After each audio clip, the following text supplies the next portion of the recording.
Hello, welcome to India Reviews, and today I'll be reviewing Breath of the Wild. Please comment and subscribe and you'll automatically be entered into a free shout out for my next video. Let's move on to the review. Breath of the Wild is an expertly crafted single player game that lets curiosity run its course. The story is not structured at all, and you can do whatever you want, whenever you want. Some people like to follow objectives and have a goal. Luckily, the game also has a main story as well, if you're into the story. I personally like the fact there are no restrictions on what I can do and where I can go.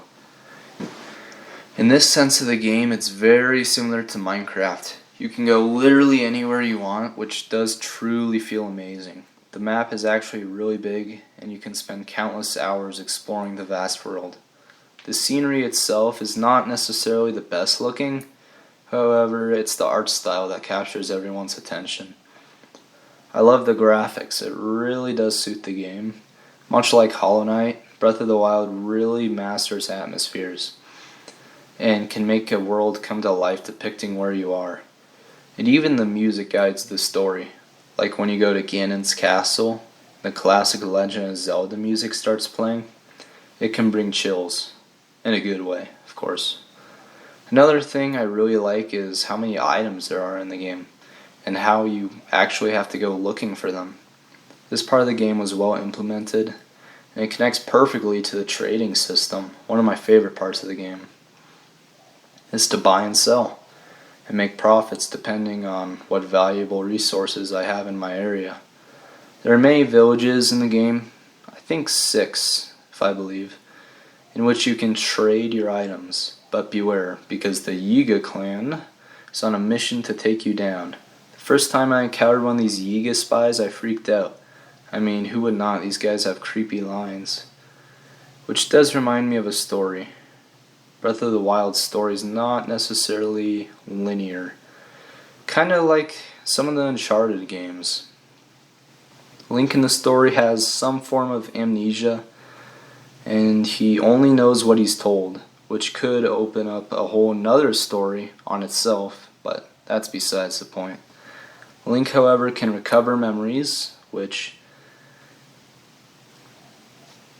can help him piece together what happened 100 years ago.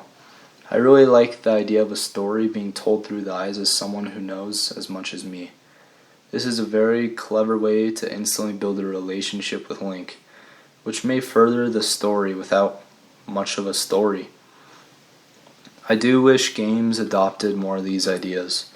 I really love the story up until you get to Ganon's house.